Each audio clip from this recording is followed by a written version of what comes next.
My name is Irene Willette, and I'm 32 years old. 5 years ago, my sister told my parents I dropped out of medical school. She lied, and that single lie cost me my entire family. They cut me off, they blocked my number, they skipped my residency graduation. They weren't at my wedding. For 5 years, I was no one's daughter. Then last month, my sister was rushed into the emergency room, bleeding, unconscious, dying. The trauma team paged the chief surgeon. The doors opened, and when my mother saw the name on the white coat walking toward her daughter's stretcher, she grabbed my father's arm so hard it left bruises. Before we get into this, please take a moment to like and subscribe, but only if this story truly resonates with you. And drop your location and local time in the comments. I want to know where you are right now. Now let me take you back to the fall of 2019. To a kitchen table in Hartford, Connecticut, and the last time my father ever looked at me with pride. Growing up, there were two daughters in the Ouellette house, but only one who mattered. My sister Monica is 3 years older. She came out of the womb performing school plays, student council, the girl who could talk to any adult at any dinner party and make them laugh. My parents, Jerry and Diane Ouellette, Hartford, Connecticut, salt of the earth middle class, adored her for it. Dad managed a manufacturing plant. Mom did part-time bookkeeping. They valued two things above all else: appearances and obedience. Monica delivered both, flawlessly, every single day. I was the quiet one. The one with her nose in a biology textbook at Thanksgiving, while Monica held court at the table. I wasn't rebellious. I wasn't difficult. I was simply invisible. There's a difference between being forgotten and never being seen in the first place. Here's a small example. 8th grade, I made it to the state science fair, the only kid from our school. Same weekend, Monica had a community theater performance. One guess where my parents went. When I came home with a second-place ribbon, Dad glanced at it and said, "That's nice, Reenie." He didn't ask what my project was about. He never did. I told myself it didn't hurt. I told myself I didn't need the attention. I poured everything into my grades, my AP classes, my applications. I figured if I couldn't be the daughter they noticed, I'd be the daughter they couldn't ignore. And for one brief, shining moment, I was. The day I got accepted into Oregon Health and Science University's medical program, 3,000 miles from Hartford, something shifted. For the first time in my life, my father looked at me, really looked at me, and said 5 words I'd waited 18 years to hear. But I'll get to that. First, you need to understand what Monica did when she realized the spotlight was moving. The acceptance letter came on a Tuesday in April. I remember because Monica was visiting for the weekend. She was 22, working as a marketing coordinator at a mid-level firm in Stamford. Fine job, fine life. Fine was Monica's ceiling, though she'd never admit it. Dad read the letter at the kitchen table. His eyebrows went up. "Oregon Health and Science," he said, slow, like he was tasting the words. "That's a real medical school." Then he looked at me. "Maybe you'll make something of yourself after all, Reenie." It wasn't a compliment, not really. But it was the closest thing to one I'd ever gotten from him, and I held on to it like oxygen. Mom called Aunt Ruth that night. She called her sister. She called 2 neighbors. "Irene got into medical school. Can you believe it?" Her voice had a pitch I'd never heard before. Pride, genuine, undiluted pride, directed at me. At dinner, I glanced across the table at Monica. She was smiling, but it was the kind of smile that stops at the mouth. Her eyes were doing something else entirely. Calculating, measuring, recalibrating. I know that now. At the time, I just thought she was tired from the drive. That week, Monica started calling me more. 2, 3 times a week. "How's packing going? Who's your roommate? What's Portland like?"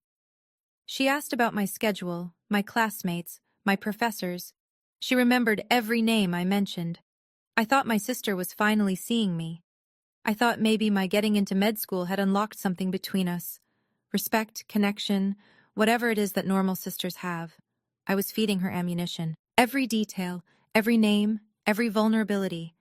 And I handed it all over with a grateful smile. Third year of medical school. That's when everything cracked open. My roommate, my best friend, was a woman named Sarah Mitchell. She'd grown up in foster care, no family to speak of, and she was the single reason I survived first year. When I called home once during a brutal anatomy exam week and Mom said, "Can't talk, Reenie, Monica's having a rough day at work." It was Sarah who sat on our apartment floor with me and said, "Their loss. Now get up. We have cadavers to memorize." Sarah was diagnosed with stage 4 pancreatic cancer in August of my third year. No family, no support system, just me. I went to the dean's office the next morning, explained the situation. He approved a formal leave of absence, 1 semester, caregiver status, paperwork filed, spot held. I would come back in January. It was all documented, all legitimate. I moved into the spare bedroom at Sarah's apartment, drove her to chemo, held her hand in the oncology ward at 3 in the morning when the pain got so bad she couldn't breathe. I called Monica to tell her. I don't know why. Maybe I still believed she was the sister she'd been pretending to be. I told her about Sarah, about the leave, about the plan to return in the spring. Monica's voice was syrup. "Oh my God, Reenie, I'm so sorry. Take all the time you need. I won't say a word to Mom and Dad. I know they'd just worry." 3 days later, she called our parents. I don't know the exact words she used that night.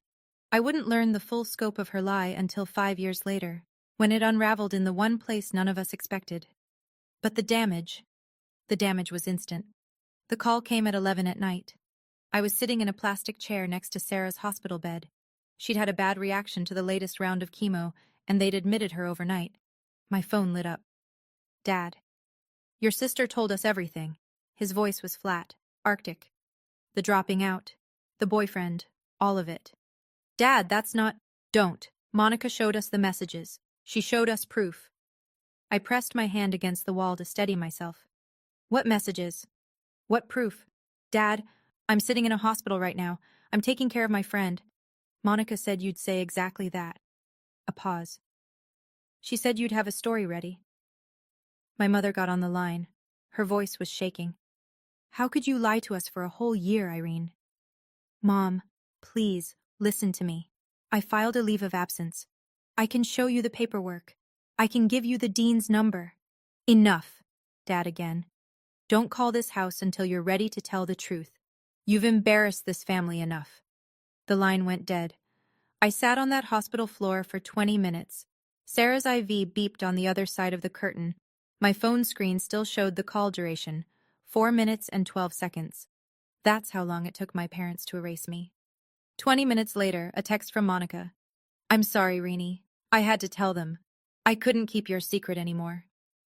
She wasn't sorry. She'd just executed the most precise strike of her life, and she'd done it with a broken heart emoji as a signature. I was 3,000 miles from Hartford. I had $46 in my checking account, and I had just become no one's daughter. I tried. I need you to know that. I tried everything I could from 3,000 miles away with no money and a dying friend in the next room. Over the next 5 days, I called my parents 14 times. The first 3 went to voicemail. By the 4th, Dad's number was blocked. Mom blocked me 2 days later. I sent 2 emails, one short, one long. The long one had my leave of absence paperwork attached as a PDF. I included the dean's direct phone number. I included Sarah's oncologist's name. I gave them every piece of evidence a reasonable person would need. Neither email got a response. I wrote a handwritten letter. Mailed it priority from Portland. 5 days later, it came back. Returned to sender, unopened. I recognized my mother's handwriting on the envelope. I called Aunt Ruth, Dad's younger sister, the only person in our family who'd ever treated me like I mattered equally. Ruth called Dad that same evening. I know because she called me back 40 minutes later, voice heavy. "He told me to stay out of it, sweetheart. He said you've made your bed." Ruth tried to tell him about the leave of absence. Dad hung up on her. 5 days, 14 calls, 2 emails, 1 letter, 1 intermediary. All of it, every single attempt, rejected, blocked, or returned. And here's what sealed it. This wasn't new. This was the pattern of my entire life, compressed into its most brutal form. Every science fair they skipped, every recital they forgot, Every time Monica's version of events was accepted without question while mine was dismissed. This was just the final, loudest iteration. On the sixth day, I stopped calling.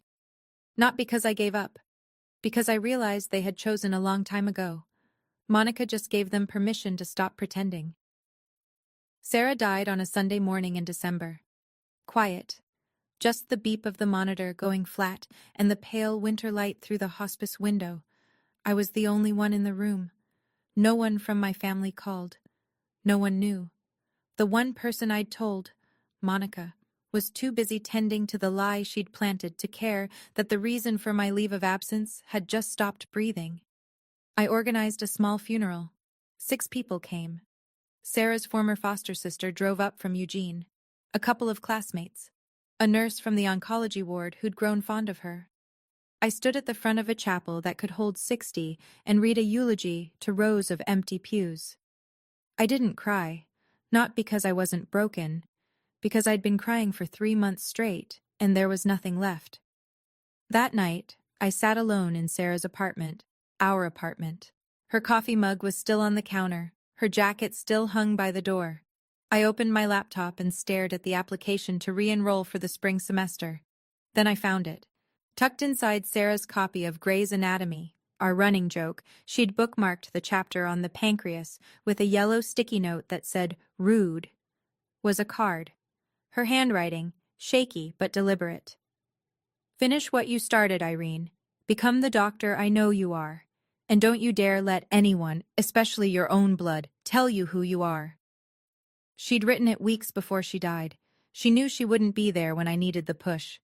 I closed the laptop, opened it again, filled out the re-enrollment form. 2 options, crumble or climb. I chose to climb, not for my parents, not for revenge, for Sarah, and for the version of myself she believed in. I went back in January. No family support, no safety net. I picked up extra student loans, took a part-time research assistant position, and ate hospital cafeteria leftovers more times than I'll ever admit. Medical school doesn't care about your personal life. Anatomy exams don't pause because your family disowned you. 12-hour clinical rotations don't get shorter because you cried in the supply closet at 2 in the morning. So I stopped crying and started working. I worked like my life depended on it, because in a way, it did. I graduated on time. No one from Hartford came. I matched into a surgical residency at Mercy Crest Medical Center, back on the East Coast, a Level 1 trauma center, one of the busiest in Connecticut. That's where I met Dr. Margaret Thornton. Maggie. 58 years old, chief of surgery emeritus, built like a steel cable wrapped in a lab coat. She became the mentor I desperately needed, and the mother figure I'd lost. 3rd year of residency, I met Nathan Caldwell. He was a civil rights attorney doing pro bono work at a community clinic near the hospital. Calm eyes, dry humor. The first person I told the full story to who didn't flinch, didn't pity me, didn't try to fix it. He just listened. Then he said, "You deserve better." 4 words. That was enough. We got married on a Saturday afternoon in Maggie's backyard. 30 guests. Nathan's father walked me down the aisle. I'd sent an invitation to Hartford. It came back the way my letter had, unopened. Aunt Ruth was there, though. She cried enough for 2 parents. After the ceremony, Maggie handed me a sealed envelope. "A nomination," she said. "Don't open it yet, you're not ready." I tucked it in my desk drawer without asking questions. 5 years passed. I became someone they wouldn't recognize. Now, I need to pause here for a second. If you've ever been in a situation where your family refused to hear your side, where the truth didn't matter because someone else's lie was louder, drop a fire in the comments. And if you think my parents are going to regret this, type karma. Let's keep going. Because what happened next, even I didn't see it coming. January, present day. I'm 32 years old. I'm the chief of trauma surgery at Mercy Crest Medical Center. I have a house in the suburbs with a porch that gets good morning light, a husband who makes me laugh every day, and a golden retriever named Hippocrates, Hippo for short, who has never once judged me for eating cereal at midnight. It's a good life, a real one, built brick by brick with my own hands. But there's a specific kind of ache that never fully fades. It lives in the hollow space between your ribs, right where a family is supposed to be. I don't wake up crying anymore. I don't check my phone hoping for a Hartford area code. But every Thanksgiving there's a moment. Just a flash, where I set the table and count the plates and feel the absence like a phantom limb. Aunt Ruth still calls every Sunday. She's my thread back to that world. I never ask about them, but I always listen when she volunteers information. Mom and Dad are healthy. Monica got divorced 2 years ago. She's selling medical devices now. The irony is not lost on me. Last week, Ruth called with something different in her voice. Cautious.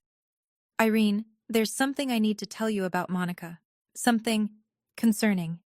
Before she could finish, my hospital pager went off. Trauma activation. I told Ruth I'd call her back.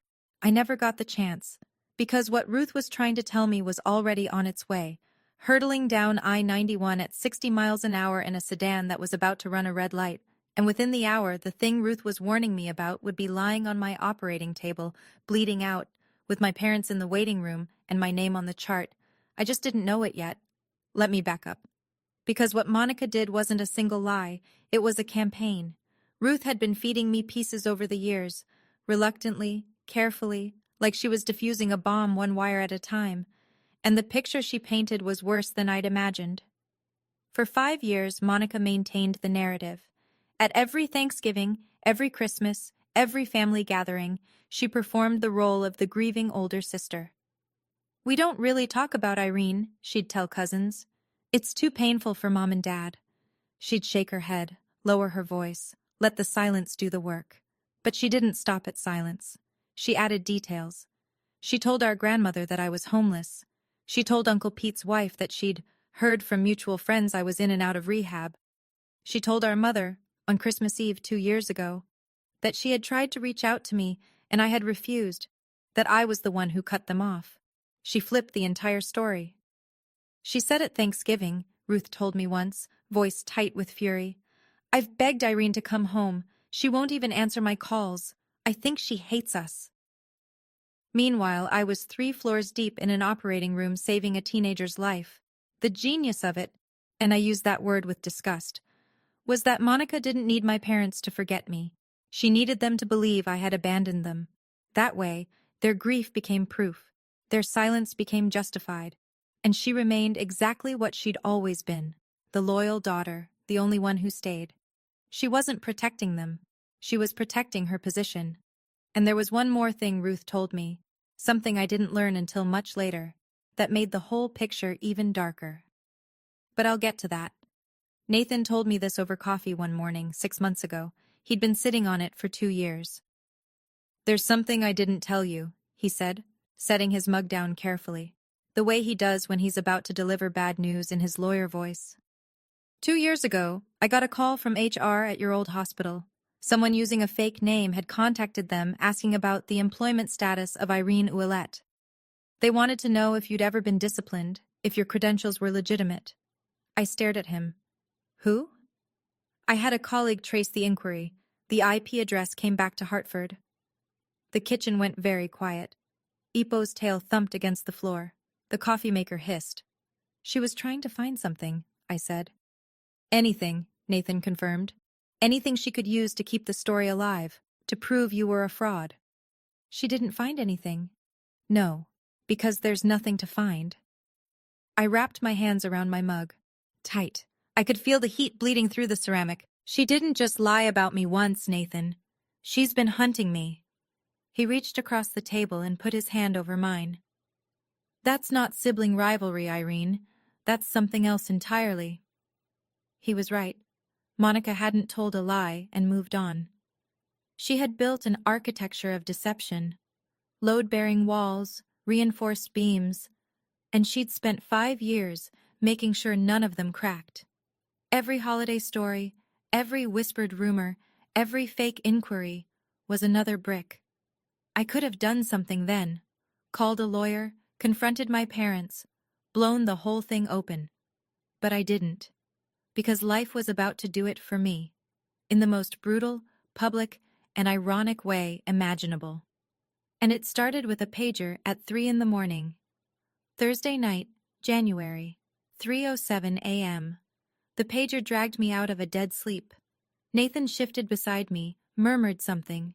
Ipo lifted his head from the foot of the bed. The screen glowed in the dark. Level 1 trauma. MVC, single female, 35, blunt abdominal trauma, hemodynamically unstable. ETA 8 minutes. I was dressed in 4 minutes. Driving in 6. The roads were empty and wet, that particular shade of black that January gives you in Connecticut. I ran through the case in my head the way I always do. Mechanism of injury, probable organ involvement, surgical options, motor vehicle collision, blunt abdominal trauma, unstable vitals, likely splenic rupture, possible liver laceration. I'd done this surgery 100 times. I badged in through the ambulance bay entrance and walked straight to the trauma bay. My team was already assembling. 2 residents, a trauma nurse, anesthesia on standby. I picked up the intake iPad from the charge nurse's station and swiped to the incoming patient chart. Patient, Monica D. Ouellette, DOB, March 14, 1990. Emergency contact, Gerald Ouellette, father. I stopped walking. The hallway noise, the beeping, the intercom, the squeak of shoes on linoleum, it all pulled back like a tide. For 2 seconds, maybe 3, I wasn't a surgeon. I was a 26-year-old sitting on a hospital floor in Portland, phone still warm in my hand, listening to a dial tone. Dr. Ouellette? My charge nurse, Linda, appeared at my shoulder. You okay? I looked up, blinked, set the iPad down. I'm fine. Prep Bay 2, and page Dr. Patel. I want him on standby. The ambulance siren wailed in the distance, getting closer, and behind that ambulance, I knew, before I could see them, were 2 people I hadn't faced in 5 years. The ambulance doors cracked open and the stretcher came fast. Monica was strapped down, unconscious, oxygen mask fogging with shallow breaths, blood on her shirt, one hand hanging limp off the side rail. The paramedics rattled off numbers, blood pressure dropping, heart rate climbing, 2 large-bore IVs running wide. Behind them, running, came my parents. My mother looked like she'd aged a decade, hair thinner, face drawn. She was in a bathrobe, slippers on the wrong feet. My father was in a flannel and jeans, thrown on in a panic. His face was the color of old paper. "That's my daughter," he shouted past the triage nurse. "Where are they taking her? I need to talk to the doctor in charge."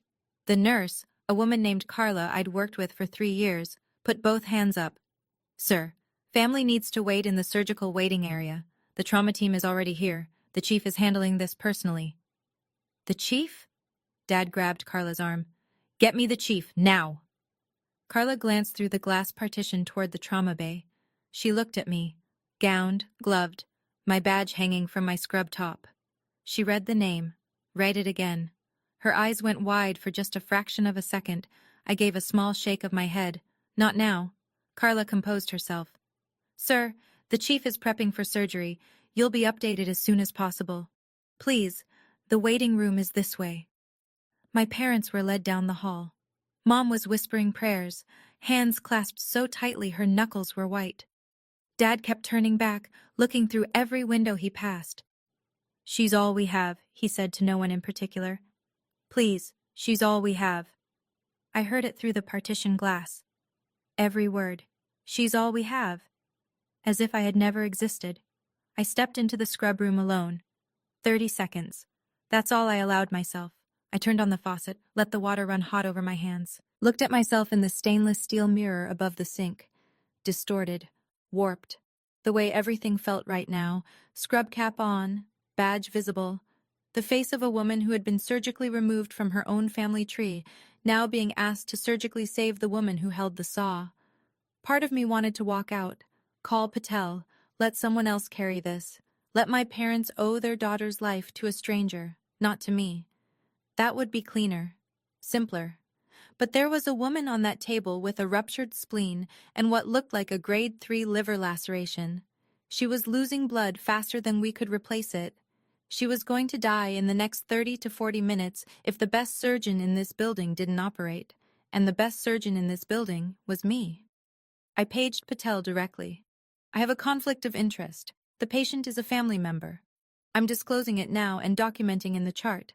If at any point my judgment is compromised, you take the lead, no questions asked." Patel's voice was steady. Understood, Chief. I told Linda to note the disclosure in the nursing record. Everything by the book, everything on paper. Then I pulled on fresh gloves, pushed through the OR doors, and looked down at the table.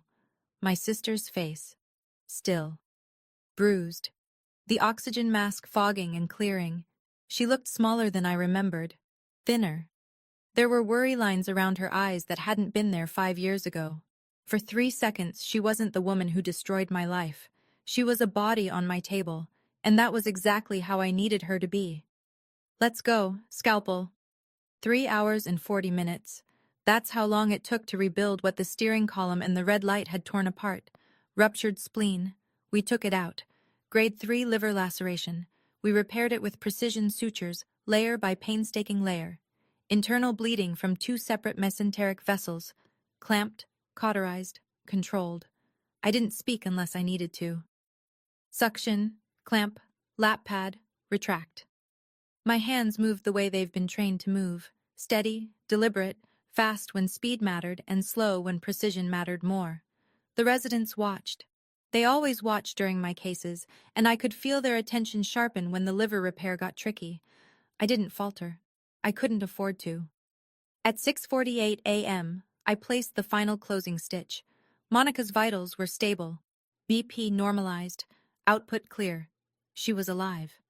Dr. Patel, who'd been standing silently in the corner the entire time, pulled his mask down. "Irene," he said quietly, "that was flawless. You want me to talk to the family?" I peeled off my gloves, dropped them in the bin, washed my hands. Automatic, methodical, the same way I'd done it 10,000 times before. "No," I said. "This one's mine." I caught my reflection again in the scrub room mirror. Same face, same badge. But something had shifted. For 5 years, I'd been the daughter who disappeared. Now I was the surgeon who'd just pulled her sister back from the edge of death. Those two facts were about to collide in a waiting room 40 feet away, in front of my entire night shift team. I straightened my scrub top, checked my badge, took one breath. Then I walked toward the waiting room. The hallway had never felt so long. The waiting room had that fluorescent hush that hospitals get at 7 in the morning. 2 other families were scattered in the far corners. A television murmured weather reports to no one. And in the center row, sitting rigid, sleepless, terrified, were my parents. I pushed through the double doors, still in my surgical scrubs, mask pulled down around my neck.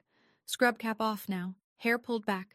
My badge hung at chest level, printed in clean block letters anyone could read from 6 feet away. Dr.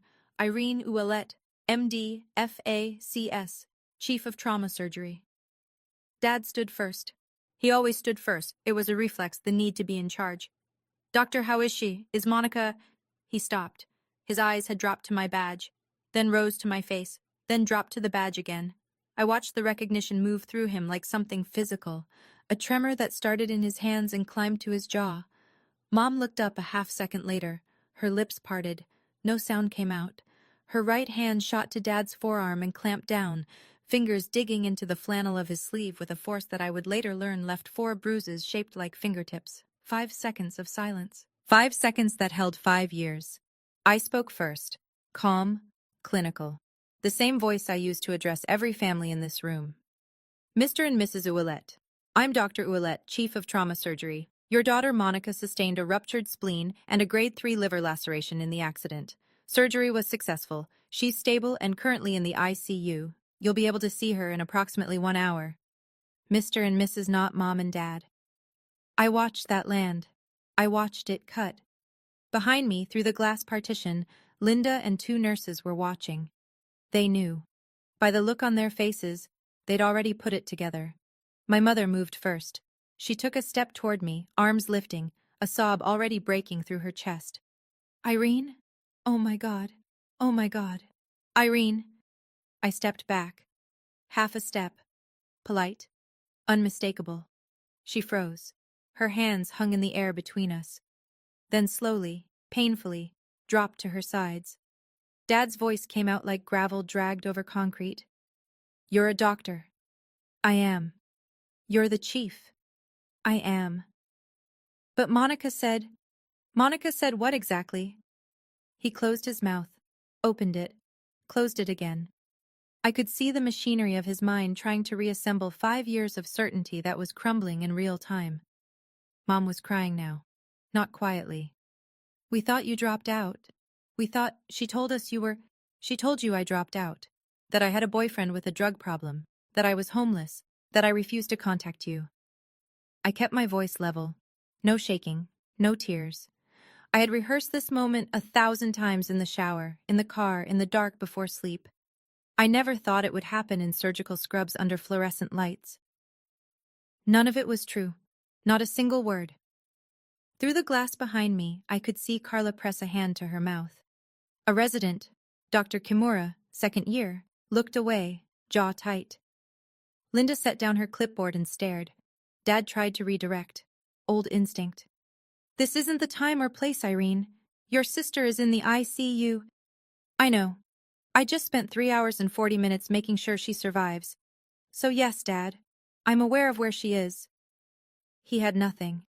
For the first time in my life, my father, a man who had never been at a loss for a decree, had absolutely nothing.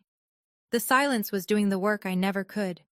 5 years of blocked calls, returned letters, ignored emails, none of it had made a dent.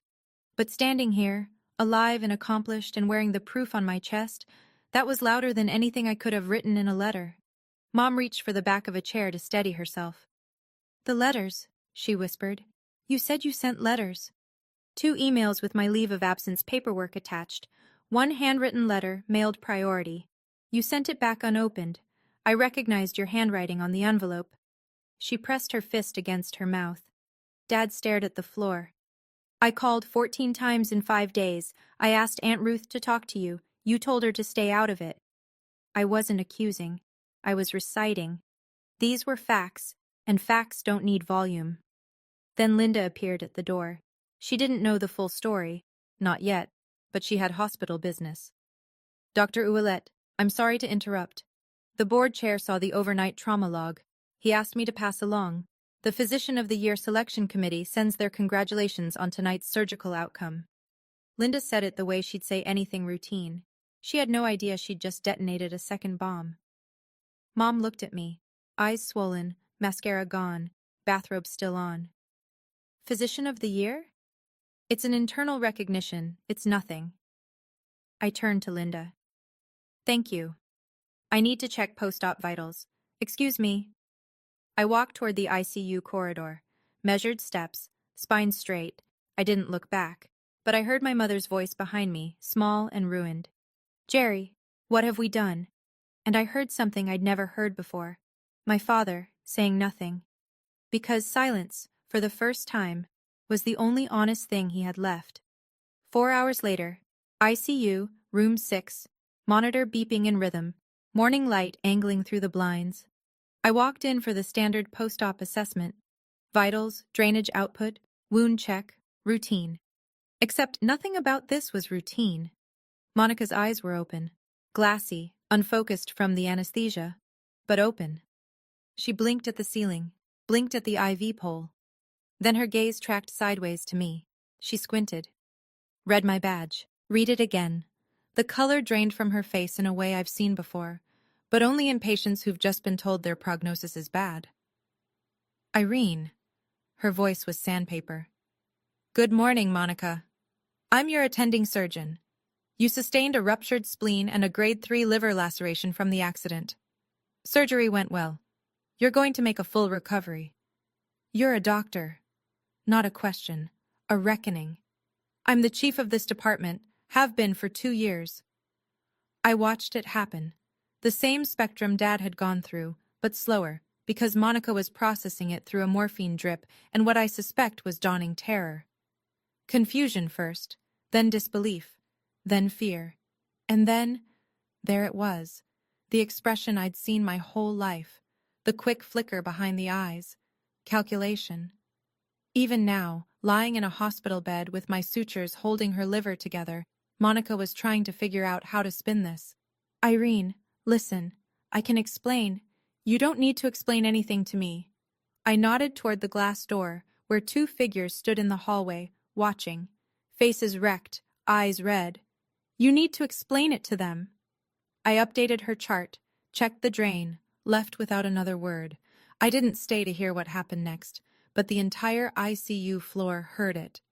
Monica's room wasn't soundproof, and neither was the truth. Okay, I have to stop here for a second.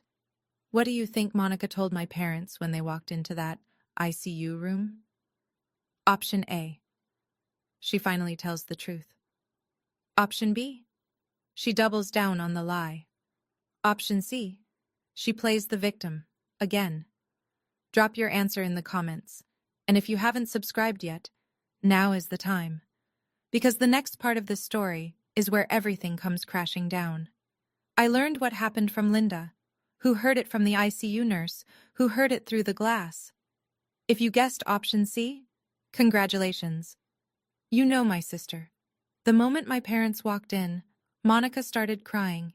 Big, heaving sobs that pulled at her stitches and made the heart monitor spike. Mom, Dad, you have to believe me. I never meant for it to go this far. I was scared for her. Dad stood at the foot of the bed. His voice was barely controlled. Monica, Irene is a surgeon. She's the chief of trauma surgery at this hospital. I didn't know that. She said she sent letters, emails. She called 14 times. She asked Ruth to intervene. Mom's voice was flat, hollow. Is that true?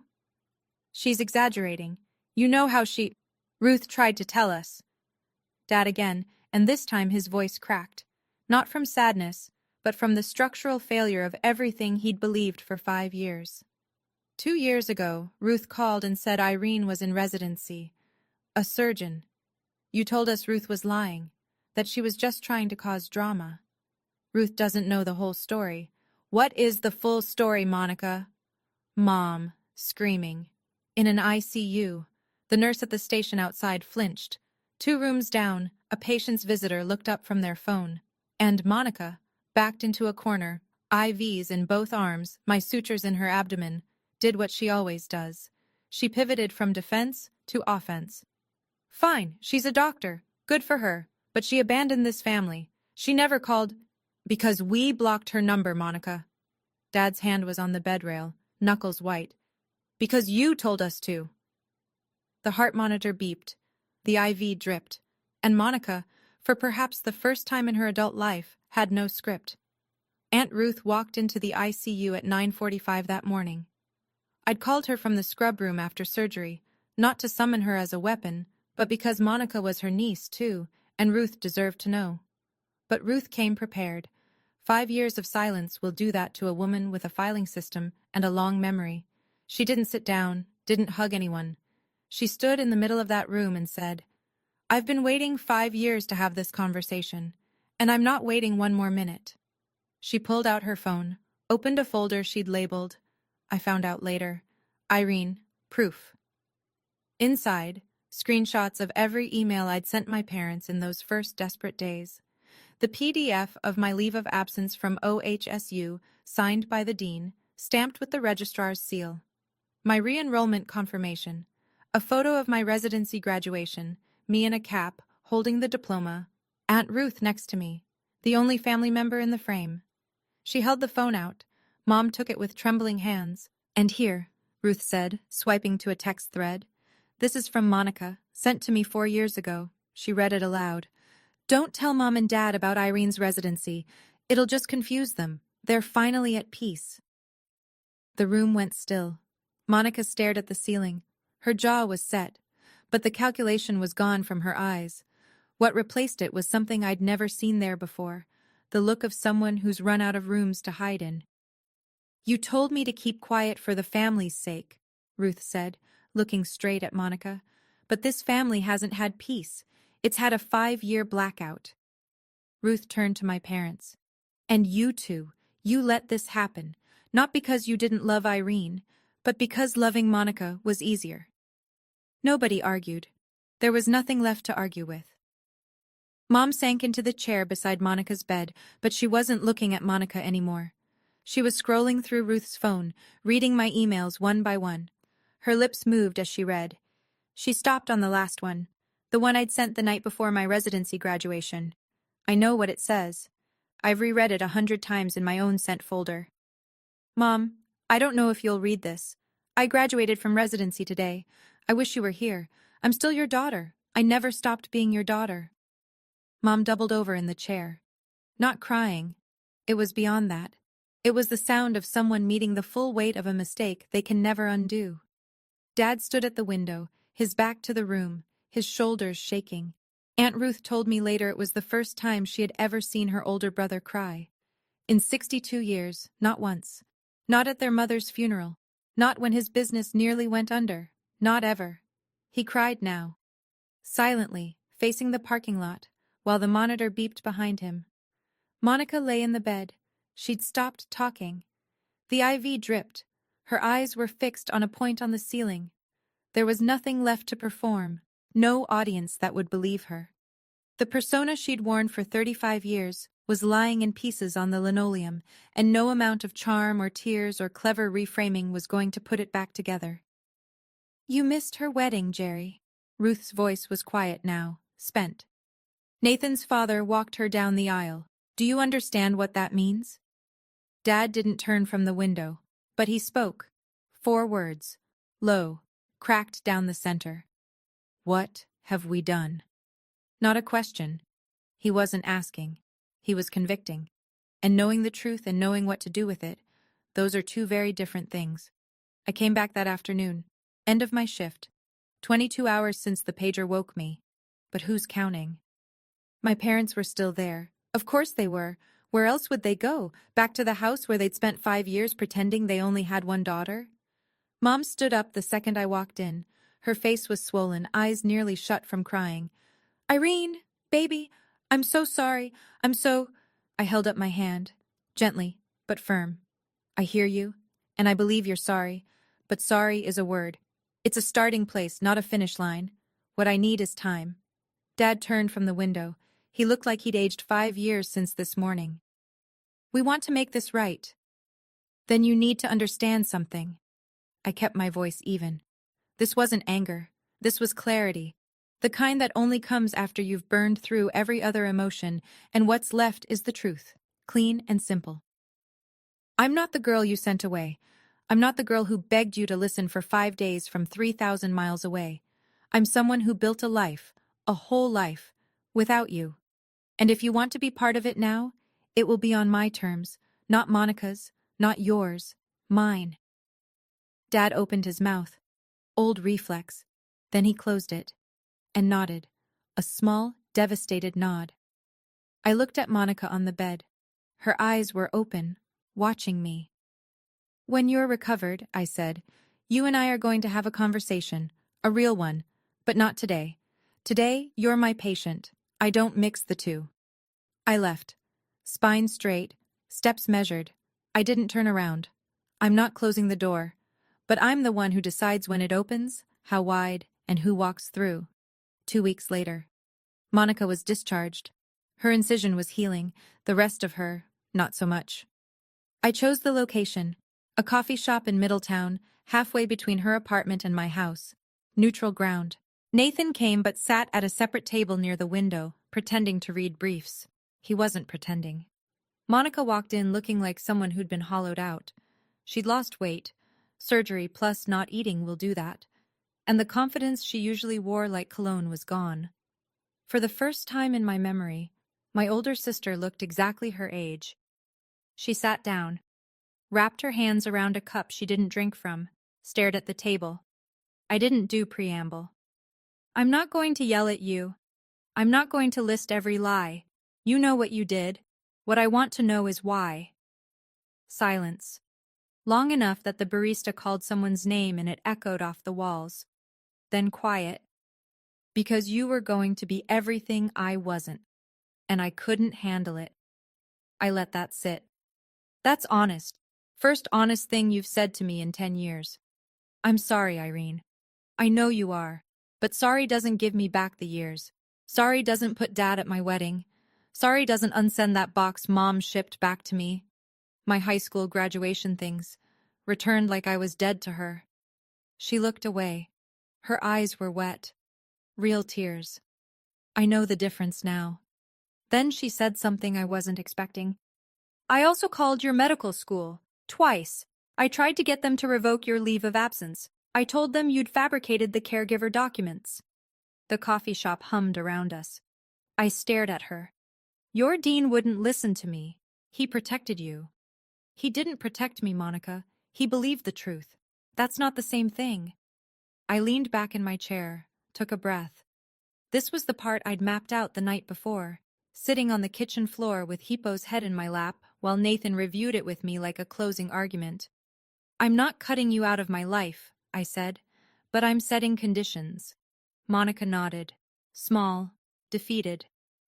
You will tell the truth, the full truth, to every family member you lied to, every aunt, every uncle, every cousin who spent 5 years thinking I was in rehab or living on the street. You will correct every single story. I will. And you'll do it in writing. An email to the family group, all 47 people. Ruth will confirm everyone receives it. Another nod. I met with my parents separately the following week. Nathan drove me.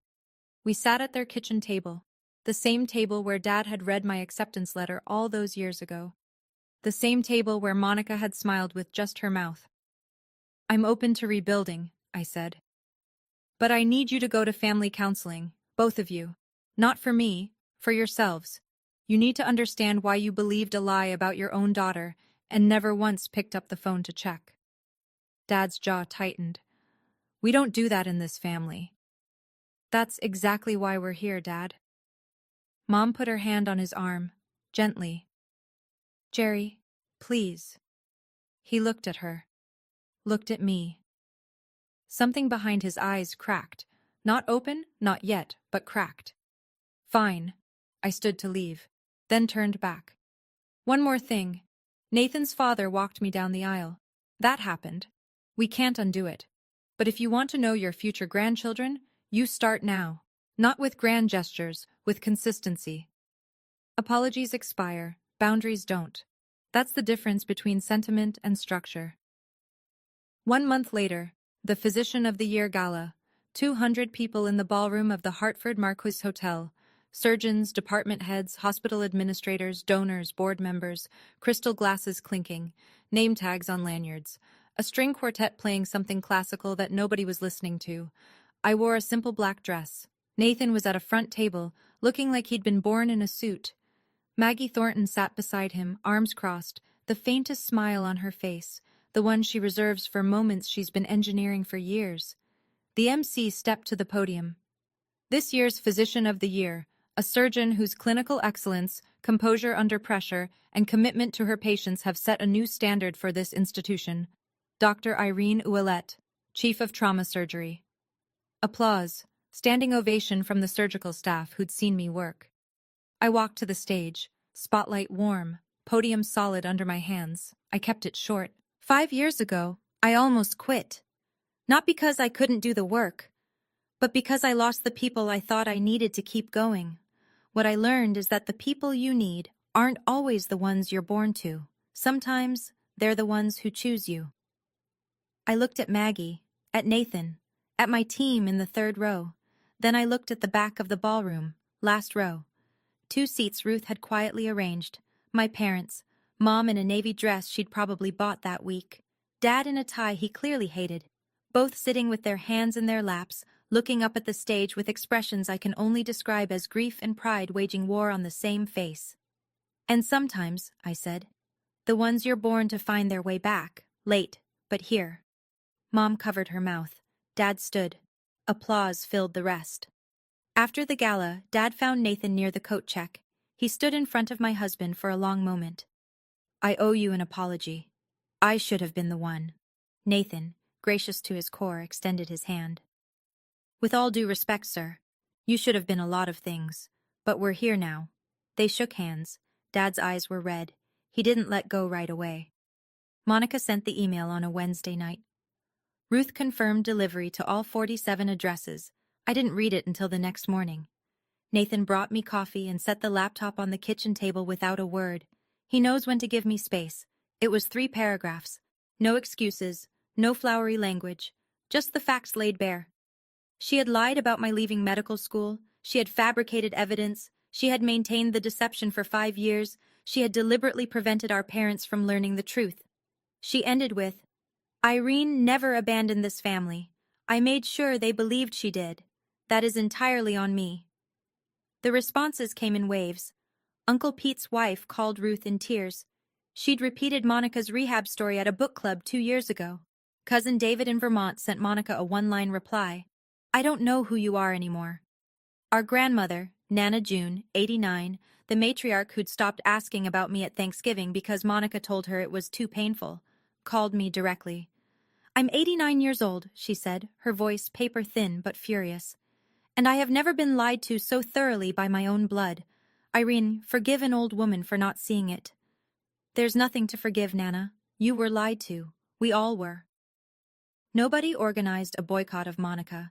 Nobody sent group texts declaring her dead to them, but the trust she'd stockpiled, the currency she'd been spending for 35 years, was gone. You could feel it in the silence after her email, in the replies that didn't come, in the invitations that quietly stopped arriving. No one punished Monica. They just stopped believing her. And for someone who'd built her entire identity on being believed, that was punishment enough. My parents started counseling in February. A therapist in West Hartford named Dr. Renna, calm, direct, the kind of woman who doesn't let you dodge a question. Mom took to it immediately. She'd been carrying the weight of her passivity like a stone in her coat pocket, and the first time Dr. Renna named it, enabling through silence, Mom broke down in the office and didn't stop crying for 40 minutes. That's what Ruth told me. I wasn't there. It wasn't my session to witness. Dad struggled. He went. He sat in the chair. He answered questions in as few words as possible. Dr. Renna told him, Ruth relayed, that his need to be right, his refusal to revisit a decision once it was made, had been the load-bearing wall of this entire disaster. Monica provided the lie, but Dad's pride cemented it into place. He didn't argue with her. That might have been the first sign of change. 3 weeks into counseling, Mom mailed me a letter, handwritten. The irony wasn't lost on either of us. "I failed you," she wrote. "Not just when I believed Monica, but every time I chose peace over fairness. Every time I let your father's temper decide what was true. Every time I saw you standing in the doorway, quiet and waiting, and told myself you were fine, because it was easier than admitting I wasn't brave enough to fight for you." I read it at the kitchen table. Ipo was asleep on my feet. Nathan was in the next room, pretending not to listen. I didn't cry, but I held that letter for a long time. Then I opened the drawer where I keep things that matter. Sarah's card, my returned letters, the wedding invitation that came back unopened, and I placed it inside. Same drawer, different side. Progress isn't always dramatic. Sometimes it's just rearranging what you carry. Monica started therapy too, her own. Separate from the family sessions. I know this because Ruth told me, and because Monica mentioned it, briefly, awkwardly, the second time we met for coffee. We've had 3 of these meetings now. Each one short, each one stiff, each one slightly more honest than the last. The first time, she stared at her hands and said nothing useful. The second time, she told me about the therapy. The third time, she said something that actually landed. "I don't expect you to forgive me. I don't even know if I deserve it. But I want you to know, I'm trying not to be that person anymore." I took a sip of my coffee, set it down. "Then show me." Words are cheap in this family. They always have been. "Show me with time." She nodded. Didn't push, didn't perform. That was new. Do I believe her? Honestly, I don't know. I've spent a lifetime reading Monica's performances, and I'm still not sure where her acting ends and her actual self begins. Maybe she's not sure either.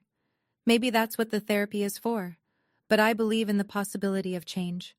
That's all I can offer right now. She carries my surgical scar on her body. 7 inches. Left upper abdomen, fading from red to white over the coming year. Every time she gets dressed, every time she catches her reflection, she'll see the mark left by the sister she tried to erase. The sister who, when it mattered most, held a scalpel with steady hands and chose the oath over the anger. I carry her damage in my memory. 5 years of silence, lodged somewhere between my ribs. We're even. In the strangest, most painful way 2 sisters can be even. And maybe, with enough time, enough real, unglamorous, consistent time, we'll find our way to something that isn't even. Something better. Something new. I'm sitting in my office at Mercy Crest. It's late. The hallway outside is quiet. That particular stillness hospitals have after the last visitors leave and before the night shift energy kicks in. My nameplate is on the door. My diplomas are on the wall.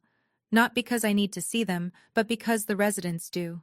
On my desk, a framed wedding photo. Nathan, Maggie, Aunt Ruth, 30 guests, a backyard in October light. No parents in the frame, but on the bookshelf next to it, a new photo. Taken 3 weeks ago. Mom and Dad, standing on my front porch, coats on, looking slightly lost. Dad's hands are in his pockets. Mom is mid-smile, trying too hard but trying. It's awkward. It's imperfect. It's real. If you're watching this and you see yourself in my story, whether you're the one who was silenced or the one who did the silencing, I want to tell you something. The truth doesn't expire. It doesn't matter if it takes 5 days or 5 years. The truth has a patient way of showing up exactly when it's needed most. You can't rush it, but you can't outrun it either. I didn't get revenge on my sister. I didn't need revenge. I became someone who didn't need it. And that turned out to be the most devastating response of all. Not a scheme, not a plan. Just a life, lived fully, on my own terms. And if you're waiting for your family to see you, really see you, stop waiting. See yourself first. Build the life you deserve with the people who show up. And when the others finally turn around, let them find a door that you control. You decide when it opens. You decide how wide. You decide who walks through. That's not revenge. That's architecture. Sunday morning, first week of February. Light snow falling outside the kitchen window, the kind that doesn't stick but makes everything look like it's being gently forgiven. I'm making French toast. Nathan is grinding coffee beans, singing off-key to something on the radio. Ipo is stationed under the table, optimistic about crumbs. The doorbell rings. I wipe my hands on a towel and open the front door. Mom and Dad, standing on the porch in their winter coats. Dad is holding a bottle of orange juice like he's not sure what to do with his hands. Mom has a tin of homemade cookies, her shortbread, the ones she used to make for every school event of Monica's, and none of mine. "Hi," Mom says, nervous, hopeful. "Come in," I say. "Coffee's almost ready." Dad steps inside, looks around the kitchen like he's cataloging everything, the house he's never been in, the life he almost never knew existed. He clears his throat. "Can I help with anything?" I look at him. My father, 62 years old, standing in my kitchen for the first time, asking permission to be useful. "You can set the table, Dad." He nods, goes to the cabinet I point to, takes out plates, counts them, looks at me. "4?" "4." He sets them down, one by one, carefully, like they might break if he's not gentle. Nathan hands him coffee. Mom hugs me at the stove, not a dramatic movie hug, just a quiet one, arms around me, forehead against my shoulder. No words, holding on. Ipo thumps his tail. Snow falls outside. The French toast sizzles. It's not perfect. It's not the childhood I deserved, or the reconciliation movies promise. But it's real. And real is more than I had for a very long time. My name is Dr. Irene Ouellette. I'm 32 years old, and I am finally, slowly, carefully, letting myself be someone's daughter again. 4 plates. It's a start. If this story resonated with you, if it made you think about your own family, your own boundaries, or someone you've lost and found, leave me a comment. Tell me, what would you have done? Would you have opened that door? And if you want more stories like this, check the description for one I think you'll love just as much. Thank you for being here. I'll see you next time.